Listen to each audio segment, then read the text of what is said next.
Selamat sore untuk subscriber kunci mekanik atau viewer kunci mekanik. Kedatangan Honda Beat FI ESP memiliki trouble atau masalah di bagian bak CVT, di mana saat RPM rendah atau idle, bagian CVT suaranya kasar. Itu prediksi pertama sebelum dilakukan pembongkaran.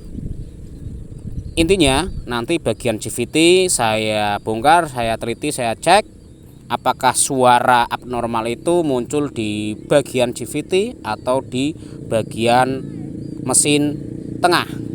Seperti itu. Karena kalau memvonis tiba-tiba di bagian mesin atau yang lainnya itu tidak afdol, karena ini Matic memiliki bagian CVT atau gardan. Ketika suara mesin itu kasar, yang pertama itu buka dulu bagian CVT, kita cek tanpa menggunakan poli apakah suaranya itu halus atau tetap kasar. Kalau halus berarti yang bermasalah di bagian CVT. Kalau tanpa rumah roller mesin dihidupkan kok kasar, berarti di bagian mesin tengah gitu. Kemudian untuk Honda Beat ini di bagian gas tengah ke atas itu berbet atau ngempos istilahnya. Kita atau saya akan melakukan pengecekan di data sistem FI untuk mencari DTC atau kode kerusakan atau sejarah kerusakan yang tersimpan di ECU. Biasanya kalau berbet di RPM menengah ke atas itu disebabkan bisa dari sensor TPS atau dari tekanan full pump itu sendiri. Intinya untuk Beat FI ini satu persatu saya teliti dulu untuk setiap permasalahan. Setelah masalah itu ditemukan, baru dilakukan penyelesaian, bisa dilakukan penggantian atau sekedar sementara untuk dilakukan perbaikan gitu loh. Ini untuk tidak ada kode kerusakan. Kemudian sejarah kerusakan atau DTC. Di sini muncul kode 8 yang artinya sensor TPS bermasalah. Ini yang menyebabkan motor ini saat RPM menengah ke atas berbet atau saat RPM bawah menengah berbet itu bisa dari sensor TPS maupun tekanan full pump. Ini untuk bukaan gas. Nah, setiap di angka 47 atau 45 derajat itu bukaan gas kembali ke nol, yang artinya sensor TPS ini mengalami kerusakan. Untuk lebih jelas bisa kita lihat memakai data grafik dari sensor TPS. Nah, perhatikan untuk grafiknya ada putus di bagian 3/4 ini, 3/4. Nah, 3/4 itu langsung putus ke bawah. Kalau yang normal naik ke atas, kemudian ke samping dengan continue. Ini berarti sensor TPS mengalami masalah. Kalau 3/4 seperti ini untuk sensor TPS wajib dilakukan penggantian. Tidak bisa diakali atau diperbaiki dalam jangka waktu sementara, kecuali grafiknya putus di paling bawah atau atas sekalian itu masih bisa diperbaiki. Bisa dilihat, nah seharusnya kan 70, 75 itu diam. Ini 47 langsung turun ke bawah. Seperti itu ya. Ini kasus yang pertama. Untuk sensor TPS wajib dilakukan penggantian. Sensor O2 normal, altitude juga baik. Kemudian AFR di 14,67, full tram 0. Intinya untuk sensor TPS ini wajib saya lakukan penggantian karena sudah dapat interupsi dari konsumen Seperti itu. Kemudian lanjut ke analisa berikutnya, yaitu pengecekan tekanan full pump atau rotak. Apa tujuannya? Untuk mengetahui seberapa tekanan full pump itu, apakah dia masih mampu di angka 40 PSI atau di bawah 20 PSI atau katakanlah di bawah 30 PSI. Kalau masih mampu naik di angka 40 PSI, berarti tidak usah dilakukan penggantian. Seperti itu. Ini tahap servis di tempat kami. Dilakukan satu pengecekan di bagian data sistem FI, kemudian tekanan full pump itu sendiri, karena ini berpengaruh ketika tekanan full pump di angka 25 atau di bawah 30, itu nanti motor mengalami kendala ketika di RPM bawah agak berbet, tetapi setelah di RPM 5000 ke atas itu motor bisa jalan atau lari secara normal seperti itu ya. Ini untuk prosesnya. Sebentar. Duh. Keras banget. Sebentar ya. Cuy, atos ini.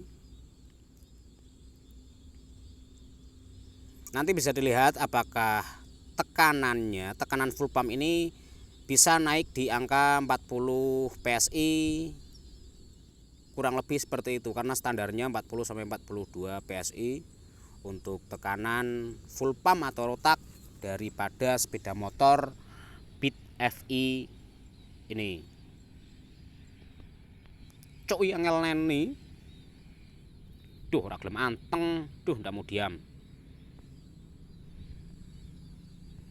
Bisa diperlihatkan ya seperti ini ya. Coba diperhatikan kawan-kawan, untuk tekanan full pump apakah mau naik di angka 40 PSI atau 40 lebih. Nah, full pump atau rotak ini mampu naik di angka 40 PSI, namun ada gejala down di angka 33. Ini menurut saya, atau apa ya namanya ya, secara sistematis kerja injeksi atau daripada rotak itu sendiri ini masih bisa dipakai, tidak ada kendala, tidak masalah. Misalkan ada yang tanya kok turun, seharusnya kan diam, tidak masalah selama dia masih di ambang batas toleransi, seperti itu ya kawan-kawan. Kurang lebih intinya seperti itu. Kemudian saya lakukan pengecekan di bagian bak CVT, karena di bagian bak CVT ini ada suara abnormal atau suara kasar.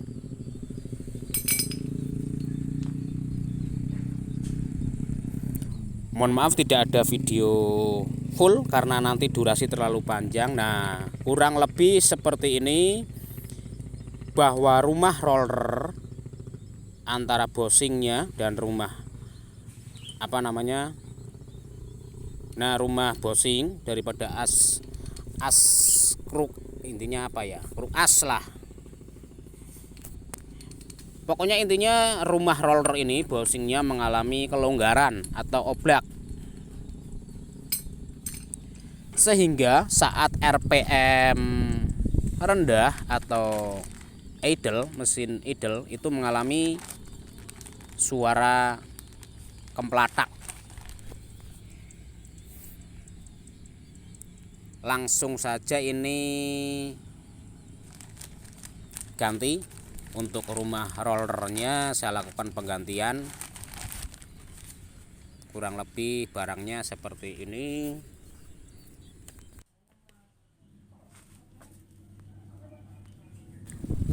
Sambil curhat sedikit, intinya setiap penggantian spare part sepeda motor itu paling mudah. setiap penggantian spare part kalau misalkan hanya ganti itu mudah tanpa dilakukan analisa atau pengecekan terlebih dahulu. Intinya jangan sampai ketika kita memvonis suatu masalah pada sepeda motor itu istilahnya salah sasaran seperti itu. Apalagi mengingat ini sepeda motor matic yang rusak di bagian kiri atau bagian CVT itu kok iti piye sih? Itu intinya ragatnya itu mahal sekali. Ya relatif sebenarnya, tergantung dari spare part itu sendiri kualitasnya, mau yang pakai murah atau mau yang pakai mahal. Apalagi sekarang itu banyak sekali beredar spare part semacam CKD lah. Kalau tidak jeli itu kadang kita bisa terkecoh sebagai mekanik. Ini saya beli spare part ini di bengkel resmi di daerah saya. Ini beli di bengkel resmi di daerah saya, di bengkel resmi Honda lah. Saya juga ingin tahu seberapa kuatkah komponen ini gitu loh. Karena mohon maaf, 3 bulan sebelumnya motor ini sudah dilakukan penggantian di bagian rumah roller ini dengan merek merah seperti ini. Intinya merek asli Honda lah, di labelnya kan asli Honda. Intinya kualitasnya juga enggak begitu paham gitu loh. Itu menurut dari konsumen gitu. Ya menurutku juga seperti itu.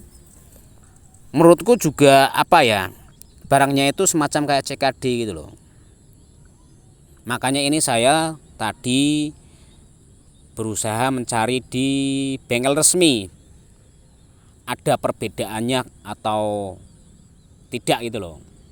Karena mohon maaf, secara fisik itu hampir mirip 99% lah. Tetapi kan kalau kita jeli itu dari finishing barang sebenarnya, mulai dari kerapian atau dari sudut dan lainnya, sudut misalkan sudut cetakan itu pasti berpengaruh. Dari halusnya finishing atau kerapian barang spare part itu sendiri, itu bisalah dijadikan acuan bahwa barang ini benar-benar kualitas original resmi dari Honda gitu loh, bukan CKD. Kalau CKD itu kan bisa disingkat atau dipanjangkan jadi C-nya itu cuman, K-nya itu kemasan, D-nya itu doang. Intinya aslinya itu hanya di kemasan doang gitu loh. Jadi kadang konsumen sekarang itu ya terkecoh, apalagi yang apa ya istilahnya, setiap mau mengganti part ke bengkel tanya harga, kemudian membandingkan harga dengan yang ada di toko online atau all shop. Itu kalau menurut saya tidak mau debat, karena relatif. Kalau kita berpatokan di toko online itu tidak menjamin. Untuk sensor TPS ini memang di bengkel resmi tidak ada. Ini adanya yang istilahnya apa ya, KW lah. Mending saya seperti ini daripada nanti beli bungkusnya Honda tetapi bermasalah. Mending saya beli merek ini dari UMKM STM Jateng. Jadi sambil apa ya istilahnya, menguji kualitasnya sejauh mana sih daripada diganti CKD bungkusnya Honda tetapi hanya kuat beberapa bulan gitu loh. Ya sambil kita mendukung program atau usaha adik-adik kita di UMKM STM Jateng gitulah.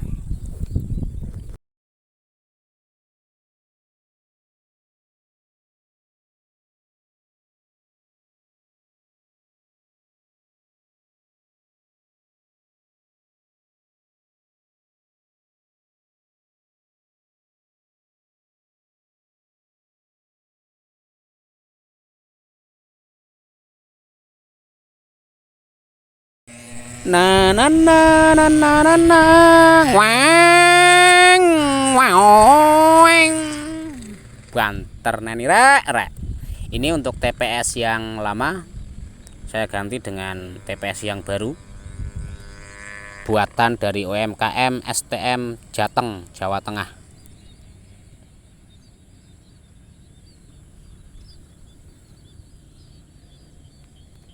Ya, kita sebagai mekanik juga sebenarnya wajib yang namanya memberikan sebuah edukasi kepada konsumen. Dalam arti seperti ini, mohon maaf, kadang kan konsumen itu ketika membawa sepeda motor ke tempat kita atau ke bengkel kita, terkadang mohon maaf konsumen itu lebih tahu daripada kita mekanik yang akan mengerjakan. Terkadang kita itu jadi bingung gitu loh, jadi dilema seperti itu. Ini untuk tahap tahap proses penggantian hampir selesai. Ini untuk menguji kualitas TPS sama suara mesin setelah dilakukan penggantian rumah roller, bushing rumah roller, kemudian roller itu sendiri sama pisletnya. Suaranya halus, tetapi ada sedikit di sini catatan. Untuk bit FI yang ISP tahun 2016-2017 yang bit ini, kelemahannya hanya ada di bagian laker kruk as. Ada suara srok sedikit seperti itulah. Tetapi kalau yang awam itu ya mungkin tidak peka. Apalagi yang bit FI warna putih seperti ini, saya juga heran. Saya temui yang pertama bit FI punya adik saya sendiri, sama suaranya itu agak kasar. Kemudian di konsumen ini sama bit FI putih, saya hampir 5 unit menemui bit FI seperti ini. Ya mungkin tidak warna putih juga lah. Intinya bit ini itu mengalami masalah di bagian laker kruk asnya gitu loh.